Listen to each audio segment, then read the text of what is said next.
matuto, sumunod, at lagi pong nasa harapan ng kanyang guro. Kaya sabi ng Panginoon, follow me. Kaya, kung tayo po ilalagay ng Panginoon Jesucristo, kailangan marami na tayong natutunan. Kailangan marami na tayong alam patungkol po sa Kanya. Dahil kapag tayo po ay mga alagad ni Kristo, marami tayong imbak sa ating isipan at puso na mga aral na nagagaling po sa Kanya. O yung mga alagad ng mga tayong Panginoon Jesucristo ay parang sila nag-backslide. Pero nang muling mabuhay ang Panginoon Jesucristo at nabautismuhan sila ng banal na Espiritu, yung backslide na nangyari sa kanila, yung pagiging backslider, hindi na muling nangyari sa kanila. Sa atin dito, dumarating sa punto na para pa tayong tumatalikod, iniiwan natin ang Panginoong Jesucristo. Pero kung titignan natin ang ating sarili, nandito pa rin tayo. Kasi lang pong ibig sabihin yan, lumalaban pa tayo. Sabi mo sa iyo kagabi, lumalaban ka ba? Huwag sa kapitbahay mo, kundi sa paglilingkod kay Kristo. Amen? Ano nga ba yung meron? Ano nga ba yung dapat mayroon ang isang alagad? Siyempre, kung tayo pinaturuan ng matagal ng Panginoon Jesucristo, isinasali niya sa amin yung kanyang damdamin. Tama? Kung tayo naturuan na ng salita ng Panginoon sa tagal ng panahon at taon, isinasali niya sa amin yung kanyang pag-ibig, yung kanyang damdamin, at yung kanyang mga vision at mission na hindi po niya nagawa na sa atin niya pinagagawa. Kaya sabi niya, di ba? Higit pa dito magagawa niyo, sabi niyo sa kanyang mga alagad. Kasi bakit? Yung mga cellphone natin, yung mga Facebook yan, yung iba sa inyo, makamagaling mag-TikTok. Tigilan mo na yan. Magaling ka sumayo sa TikTok. Galingan mo na kayo sa pagbabahagi ng salita ng Panginoon. Kasi bakit? Yan yung mission ng Panginoon na iniwan sa atin na hindi niya nagagawa dati kasi walang cellphone. Ngayon meron tayo. Pwede tayo mag-post sa mga Facebook natin at sa mga TikTok, sa Instagram, sa YouTube. Yan yung mga preacher, mga vlogger. Kasi bakit? Dagdag pag-evangelize. Una mga kapatid ko na mapapansin natin sa verse 25, sumama kay Jesus ang napakaraming tao. Humarap siya sa kanila at kanyang sinabi. Ano pong ginawa ng Panginoon? Hinarap niya yung maraming tao. Kasi bakit? Ang daming sumusunod sa kanya eh. Yung iba gustong gumaling. Yung mga Pariseo gusto makakita ng mali ng Panginoong Jesucristo.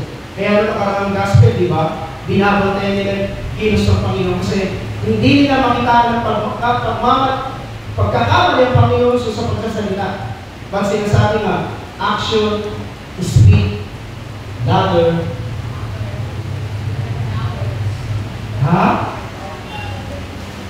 Louder than words. Kaya binabantayan nila yung kilos ng Panginoon. Para ipahiya nila. Ngunit, sa atin po, bilang mga alagad ni Kristo, mga kapatid ko, tayo ay kanyang inahamon, hinihimok, iniinganyo na yung kanyang mission ay maganap natin. At yun yung mga tao sumusunod sa kanya, pero hinarap niya. Kasi bakit? Ang akala nila, ang Panginoon Jesucristo ay magpapagaling lang. Yun ang mission ng Panginoon. Pero ang mission ng Panginoon, your kingdom come. No? Yung iyong kaharian sa langit ay bumaba sa lupa. At yan ay mangyayari sa pamamagitan ng ating mga puso. Tayo po ba nananalig na lahat? Ano ang ating pananalig sa Panginoon? Based by all experience, mga kapatid ko, ang pananalig kay Lord, kailangan may paniniwala ka. Kailangan may pagtitiwala ka. Kailangan umaasa ka. Kailangan nagtsatsaga ka. Kasi kung may pananalig tinatyaga. Kaya nga tayo magiging alagad kasi nanalig tayo sa Kanya. Yung sinabi ng Panginoon kay Thomas, nung siya'y muling pabuhay, naniniwala na ba, Thomas, kasi nakita mo ako. Mapapalad ang mga nananalig kahit hindi nila ako nakikita. Kaya yung mga alagad, hinarap ng Panginoon sa Kristo kasi meron siyang gustong ituro sa kanila na hindi nila inaasahan, na hindi nila ina-expect na ituturo ng Panginoon Isus sa Kanya. Mga kapatid ko, yung mga alagad, madalas na maturuan kahit pag sila kasama ng Panginoon. Pero dito, mga kapatid ko, yung word dito, sumama kay Jesus ang napakaraming tao. Ibig sabihin, hindi lang yung 12, hindi lang yung naging 72, kung hindi, napakaraming tao. Isa pag nagpakain siya, 5,000, 2,000, pero pa dun yung mga bata at babae. Ibig sabihin, napakarami nito. Ngayon, ang Panginoon Jesucristo, hindi lang na nais yung 12 ang gawin niya alagad. Gusto niya lahat ng sumusunod sa Kanya. At ito yung kanyang sinabing pagharap niya. Hindi maaaring maging alagad ko ang sino mang umiibig sa kanyang ama at ina, asawa at mga anak at mga kapatid, at maging sa sarili niyang buhay nang higit sa akin. Sige po yan. Kung minamahal natin yung aming asawa, minamahal yung inyong mga anak, minamahal yung inyong mga magulang, minamahal natin ang ating mga magulang, minamahal natin yung ating mga kapatid.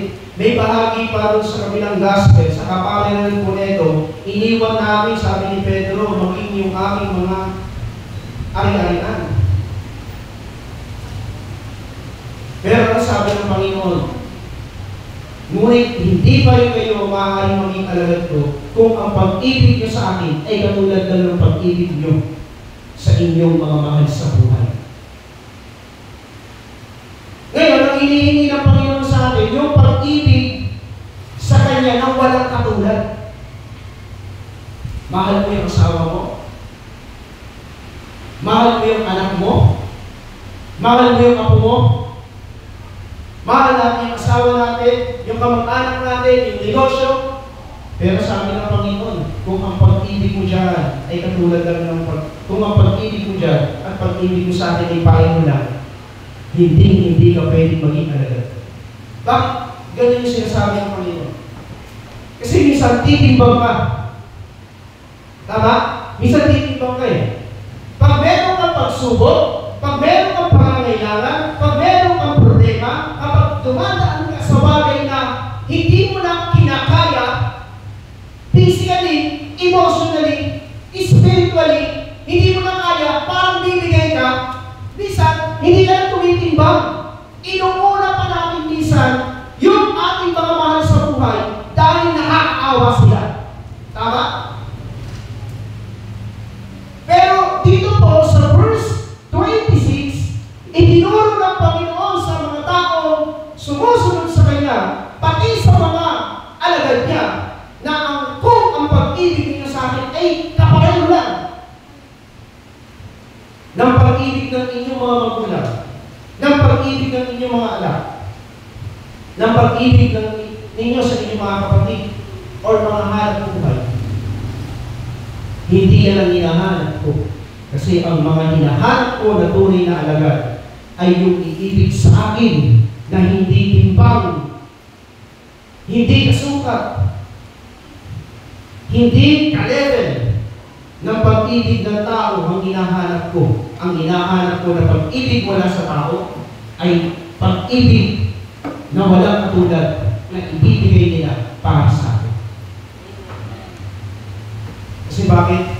Gusto ng Panginoong Jesucristo, bago maging totally ng alagad niya kung sino mang nakikinig sa Kanya at sino mang sumusunod sa Kanya that time, gusto ng Panginoong Jesus ilagay nila sa kanilang kaisipan na sila ay handang mamatay para sa Panginoong Jesucristo. Kaya si Pablo ganyan sinasabi, ay si Pedro ganyan sinasabi ng Pedro nung minuhuli ng alagad Sundalo ang Panginoong Jesus. At nung nagsabi siya nila, kukunin siya, mamamatay sa ikatlong araw. Sinasabi niya, Lord, hindi ako papayag. Talagang bago ka nila makuha. Diba? Ano nangyari?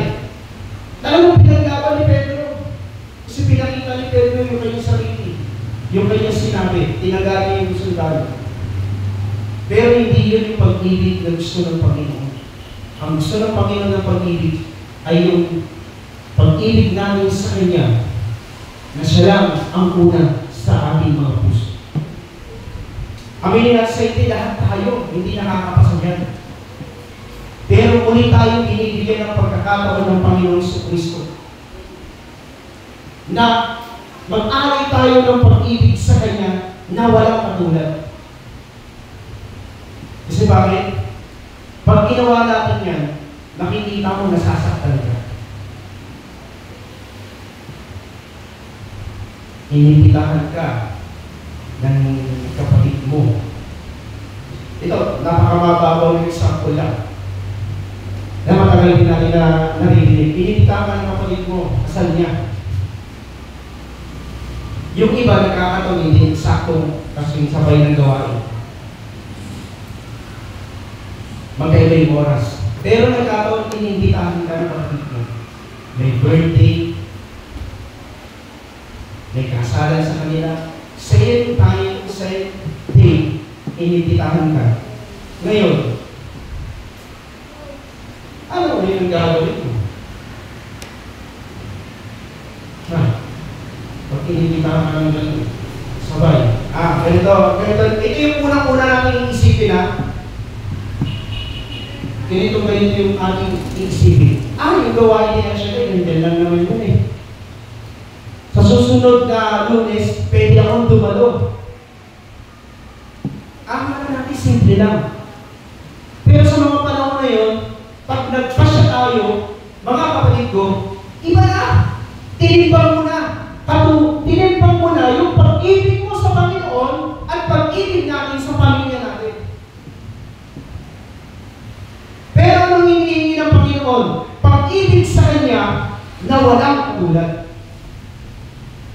Hindi maaaring maging alagad ko ang sino ang umiibig sa Kanya, sa Kanyang ama at ina, asawa at mga anak, mga kapatid, at maging sarili niyang buhay ng higit sa akin.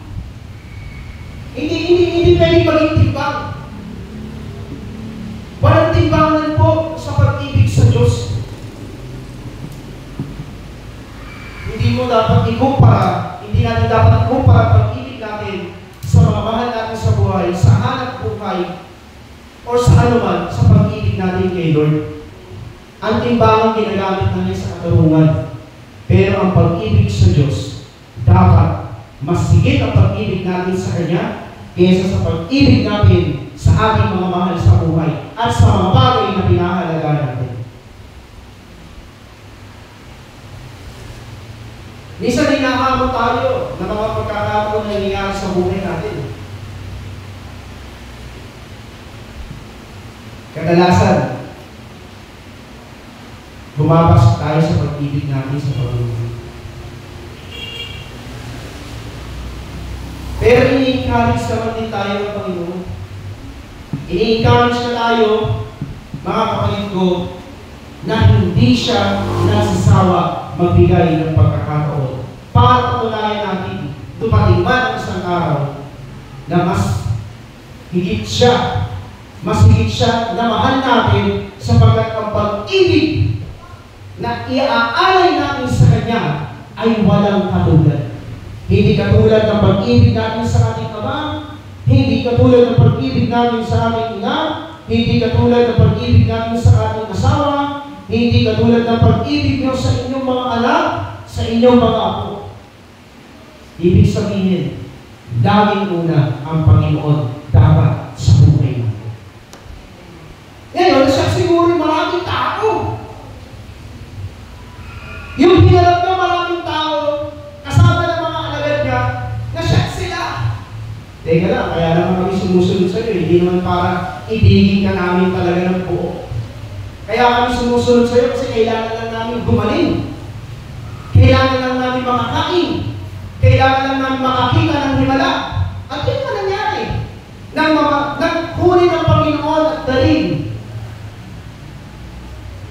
sa hukuman, lahat sila ayon sa mga pag-aaral, lahat sila ay nagsigaw ng crucify Him. Yung maraming nakaranas ng himala, yung maraming pinagaling, yung maraming nakakita, ganun na sabi nila. Kasi bakit? Hindi naman talaga wala sa puso nila yung pagkilala kay Kristo. Nakangay lang sila ng pangangailangan nila. Pero kayo, hindi lang kayo natangay yung pangangailangan nyo. Nandito kayo kasi talagang disidido kayo maging tunay na alagad ni Kristo.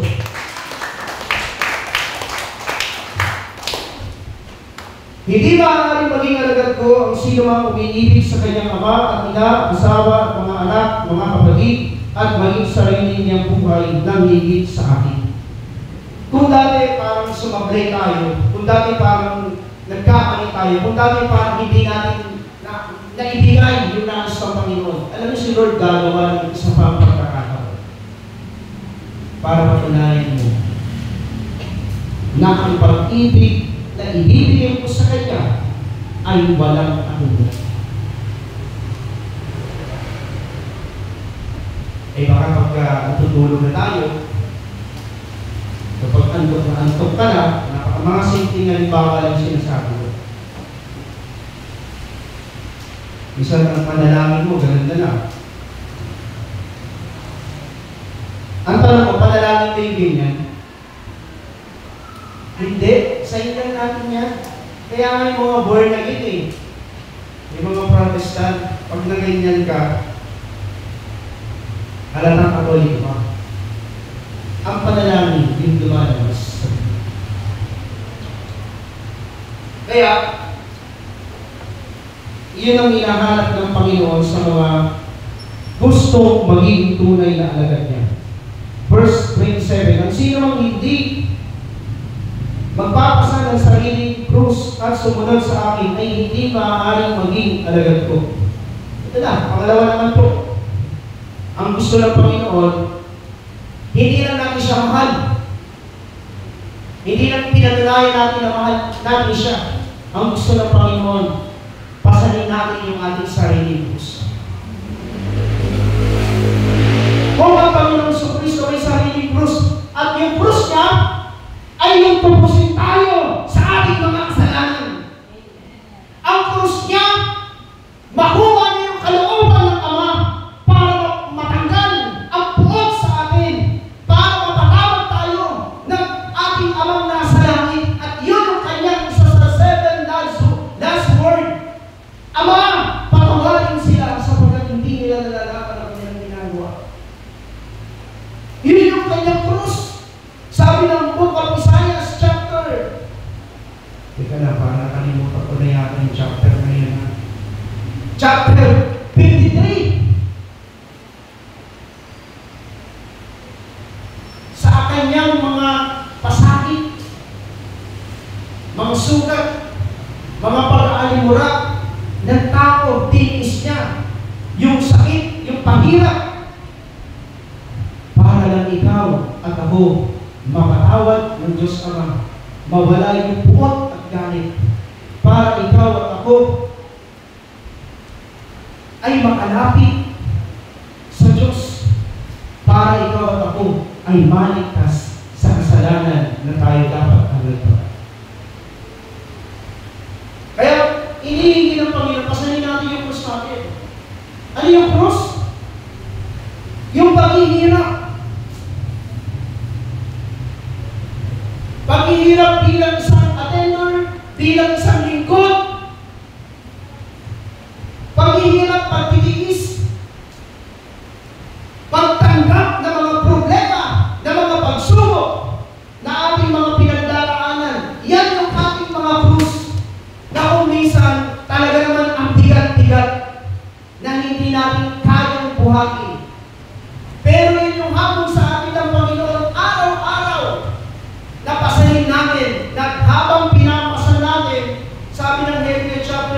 1, verse 2, nakatingin tayo kay Kristo. Kasi bakit? Ang Panginoon sa Kristo, na kahit na naghirap, partida, tayo walang galos. Wala kayong sugat. Ang Panginoon, tagtad ng sugat. Pinako pa yung kanyang mga kamay. Tinusok pa yung kanyang tagiliran. Pinako yung kanyang paa. Tayo nasasaktan na tayo sa ating damdamin. Yung ating mga isipan ay parang tinuturo.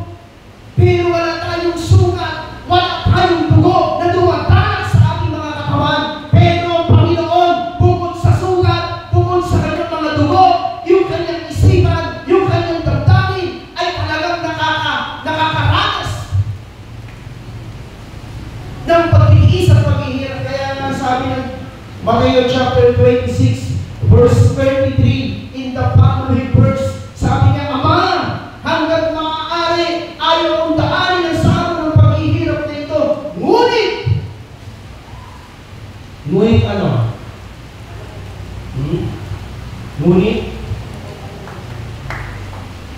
Ngunit, wag ang kalooban ko. Kaya sabi ng Panginoon, kung iibig kayo, huwag niyo akong itulad sa pag-ibig niyo sa inyong mga mahal sa buhay.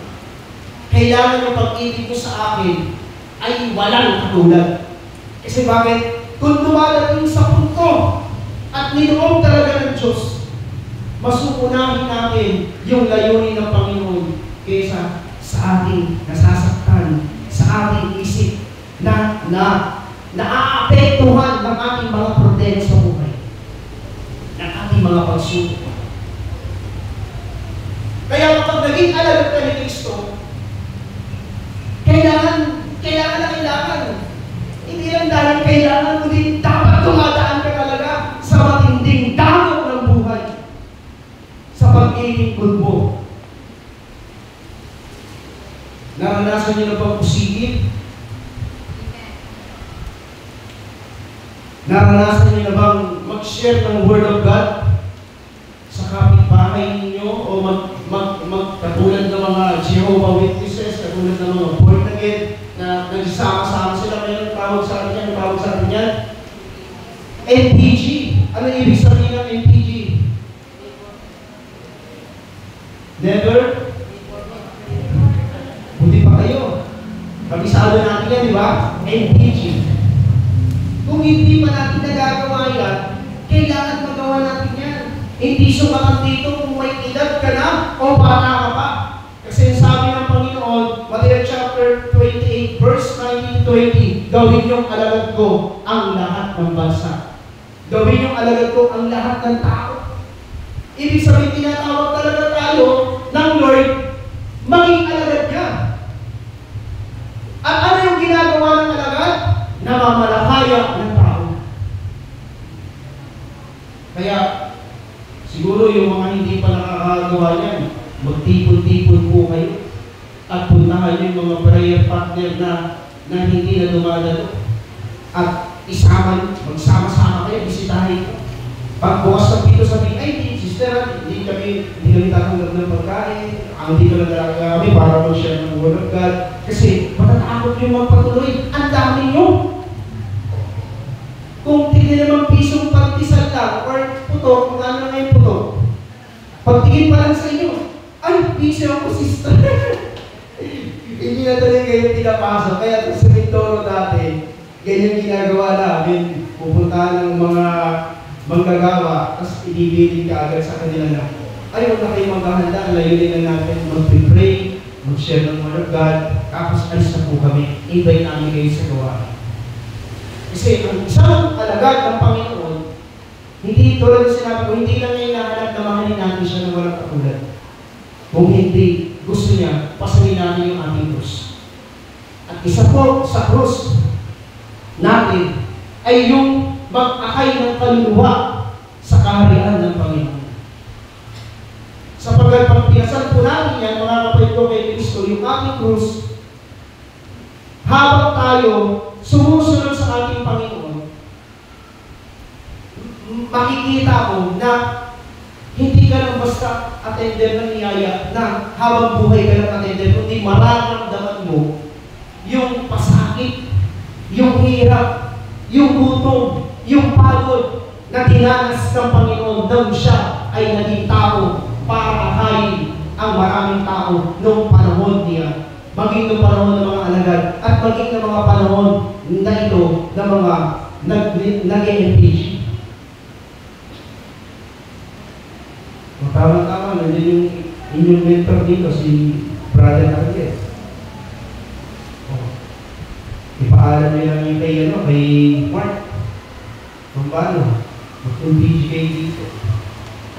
Diba? Para para mapigil yung nag-aakay ng kaluluwa. Sama-sama kayo. Diba? Kasi bakit meron tayo mga krus? Ito yung pinakababaw na krus, pero ito yung nagpapabigat sa atin. Ito yung parang pinakamatindi na natin pinagdaraanan, yung pinakababaw na krus natin. Ano yun? Yung sinasabi ko kayo na yung ating mga problema. Yung ating mga pinagdaraanan sa buhay na problema natin na napapatawag tayo sa Diyos. Yan po yung pinaka-simple. Pero yan yung pinakamabigat para sa atin kapag tayo po ay sinusubok ng panahon. Kapag tayo po sinusubok ng problema sa pamilya. Kapag tayo po sinusubok ng mga pinansyal na pangangailangan. Pero alam niyo po ba, isa yan sa pinaka-magaang na krus na ating dinidiktin. Dahil ang pinakamabigat na krus ay yung magbiti tayong magpakabalan. Yung magbiti tayo na laging isabuhay natin ang salita ng Panginoon. Kaya yung beatitude ni Matthew chapter 5, sinasabi niya, mapalad kayo kung kayo inuusik. Mapalad kayo kung kayo nagbibiti magsunod sa kalooban ng mga nasa langit. Diba? Yan yung mataas spiritual na pagnanais spiritual na krus. Kaya sabi ng Panginoon, pasahin ninyo, magpasan ng sarili krus at sumunod sa akin, ay hindi maaaring maging alagad ko. Sino mang hindi magpasa ng kanyang krus at sumunod sa akin, ay hindi maaaring maging alagad ko. Ay marami po tumitigil pagdating po sa mga problema. Yung problema natin, sarili natin problema. Pero yung problema na kasama natin ng Panginoon, yung mag-akay ng mga tao, yung magpatawad sa mga tao na inaway natin at nakaaway natin, yung ibigin mo ang iyong kapwa. Minsan, yan po yung pinaka-mataas na krus na pinapasan po natin na nais ng Lord na gawin natin sa ating buhay. Verse 28, ito na, nagbigay na ang Panginoon dito ng isang talinghaga, ng isang kwento, sa Panginoon sabi niya, kung ang isang tao pag nagtayo ng bahay, napatayo ng mga pundasyon, at hindi niya ito pinagsipad kung kakasya ba yung budget. Di ba madalas nakikita natin yung mga ganyan tao, isang natitignan natin at nakalala natin yung gospel, ay isip nga natin na parang nakakahiya. Lalabas na kahiya, ganun din kung ikaw ay isang hari, ang sundalo mo 10,000 lang. Ilalaban mo ba ito sa 20,000? Sabi ng talinghaga ng kwento ng Panginoon, sabi niya, hindi. Makikipagkasundo ka hanggang maaari. Kasi bakit? Kasi pag hindi mo ginawa yun, maaaring matalo ka at masakit ka. Pag gawa ka kayo sa Panginoon, sa alagad ng Panginoong Kristo, pag alagad ka ng Panginoong Kristo, kailangan handa natin kalimutan yung ating sarili. Kasi bakit? Pag hindi natin ginawang kalimutan ang ating sarili, mapapahamak tayo. Makakalayo tayo sa kalooban ng Diyos. Mahihirapan tayo makarating sa kabanalan. Kaya sabi ng Panginoon, gayon din naman, hindi maaaring maging alagad ko sino man kung hindi niya tinatalikdan ang lahat sa kanyang sarili. Sa ibang kapatid, ang sinasabi doon, hindi maaaring maging alagad ko ang taong hindi lumilibot sa kanyang sarili. Kung sino man maging alagad ko, kailangan limutin niya ang kanyang sarili. Kaligdan ang ating mga sarili. Kalimutan natin yung ating mga sarili. Kasi bakit? Pag hindi natin pinalimutan ang ating sarili natin ang masusunod kesa yung gusto ng Panginoon. Kaya sabi niya sa atin ng mga tao, kailangan kalimutan nila, sabi ng Panginoon sa maraming tao, kanilang sarili. Kasi bakit? Yung sarili natin ang kalaban natin. Di ba yan ang sabi ng ating isang bayani? Sino yung bayani yung sabi niya? Si MacArthur ba? Sino ba bayani yan?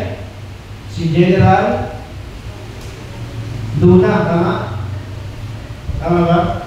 Nasabi niya, ang ating sarili, hindi ang ibang bansa, hindi ang mga dayuhan ng ating kalaban, kundi ang ating sarili.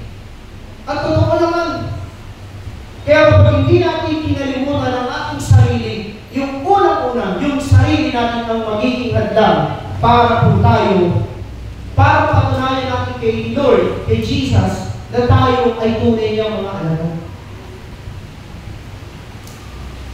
Isipin po ninyo kung maglilista kayo sa inyong mga notebook, since na kayo dumalo, ilang beses kayo absent, baka mas marami din absent nyo kaysa sa pagdalo nyo. Diba? Kasi bakit? Kailangan natin yung ating sarili. Kapag inamad ka, hindi ka na pupunta. Baka nga yung Bible hindi nyo pa natapos yung Old at saka yung Testament Kasi bakit? Kailangan yung sarili, tinatamad magpasa. Natapos niyo na po bang basahin yung Bible? Kahit isa lang? Sino dito nakatapos na? Isipin po ninyo, walang makapagtasa inyo ng kamay. Isipin po ninyo, mamamatay na lang, hindi mo pa nababasa ng buo yung Old and New Testament. Baka yung iba sa inyo, lagi nang Facebook, lagi kayong update sa Facebook, lagi kayong update sa YouTube, sa mga balita. Ginagamit niyo yung mga sarili niyo para makapagbasa. Pero yung Bible, hindi niyo po matapos. Hindi pa natin natatapos ko. Ako po natapos ko na po.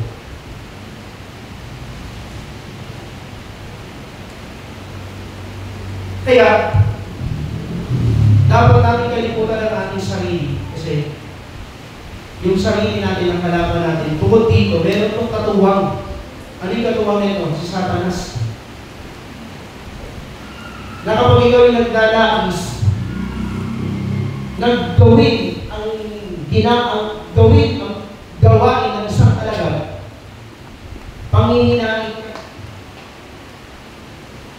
Ang daming tukso na darating sa iyo para magawa mo. Ang alam na natin gawin na regular natin ginagawa sa buhay natin. Ewan ko lang kung ginagawa niyo. Yung manalangin, lumala sa gawain, magbigay ng love offering, magbigay ng tithes. Pero yung kalimutan yung sarili, italitan yung sarili, pinipili lang natin yung kakalimutan natin.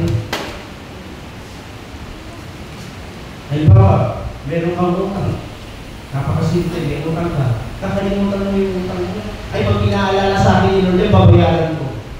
Pag hindi pinaalala sa akin ni Lord yan, ibig sabihin, si Lord na magbabayad niya.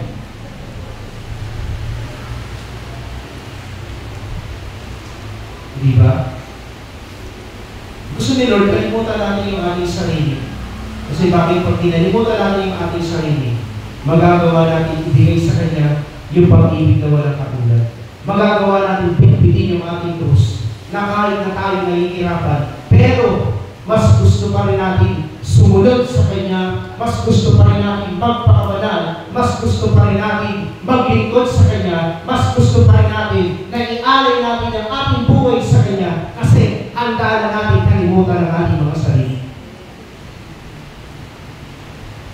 Kaya sa isang taon, kung talagang wala ka namang ginagawa, mape-perfect mo yung gawain. Baka sa bawat dalo mo, meron kang bagong mga akay. Kasi kinalimutan mo na yung hiya sa kapitbahay. Kinalimutan mo na yung hiya sa pamilya. Kinalimutan mo na yung hiya na mag-share ng mabuting ginawa ng Diyos sa buhay mo. Sige ko makikita mo yung sarili mo, nag-pray over ka na sa loob ng bahay ninyo. Baka yung ako mo, hindi mo ma-pray over ng personal.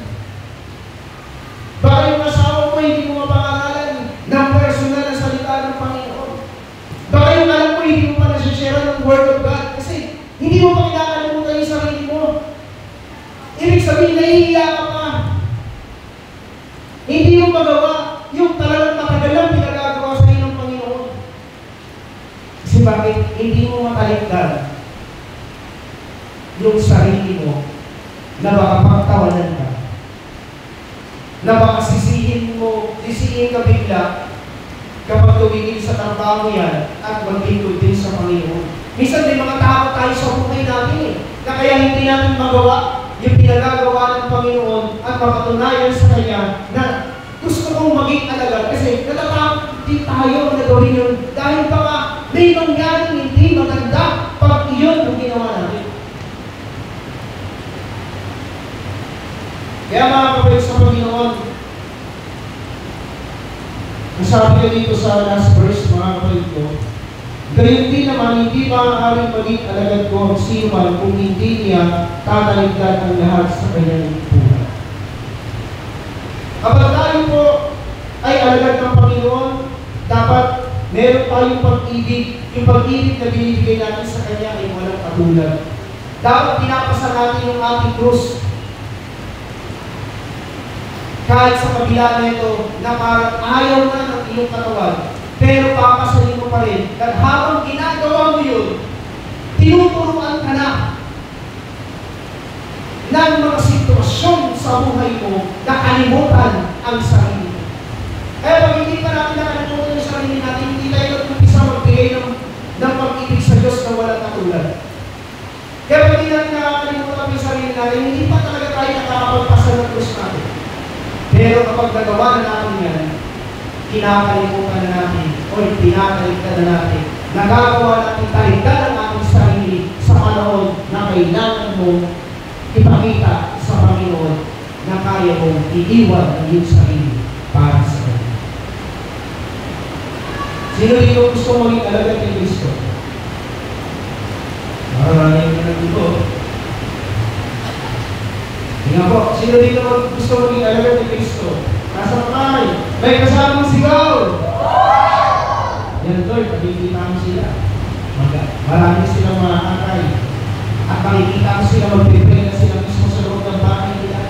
Makikita mo sila, Lord, masigla sila, may galak sila, may tuwa sila, maglilingkod sila habang sila ay nabubuhay sa panahon na mahina, sa panahon na may karamdaman, sa panahon na may kakulangan, sa panahon na may pangangailangan. Tuloy-tuloy ang paglilingkod nila sapagkat ikaw ang aming Panginoon, Hari at Diyos ng aming mga buhay. Tayo po mga kayo, mga kayo sa Panginoon. Ang ating tinig, ang ating hilinga, ang ating buhay ay mula sa ating Panginoon. Kaya, ang pagiging alagad ay hindi ko magagawa ng ordinaryong tao, ng hindi nagbigay ng sarili niya ng ugnayan kay Kristo. Sapagkat kapag alagad ka ni Kristo, meron kang ugnayan, meron kang relasyon sa Kanya. Kaya, kung ito po'y mangyayari po sa inyong buhay, hindi na po kayo ordinary ng Dennis, kayo po ay alagad ng Panginoon sa Kristo na handang magpagamit kay Kristo sa panahon man ng bagyo o kataraw, problema man o kaligayahan. Hallelujah! Lord, nandito kami, ang aming mga tinig, ang aming mga puso, ang aming mga kalooban. Ikaw po, O Diyos, ang patuloy na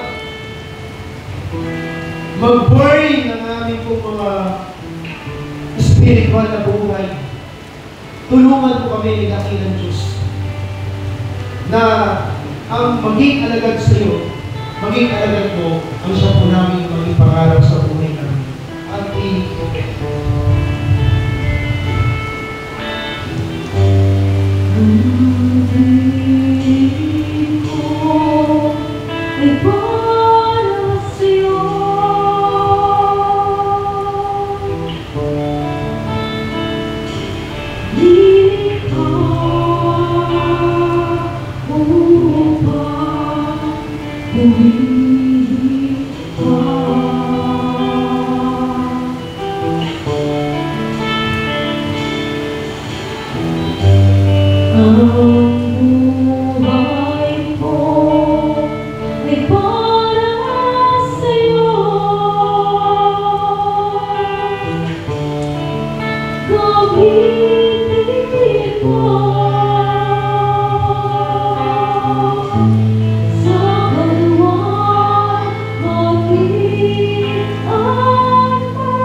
Oh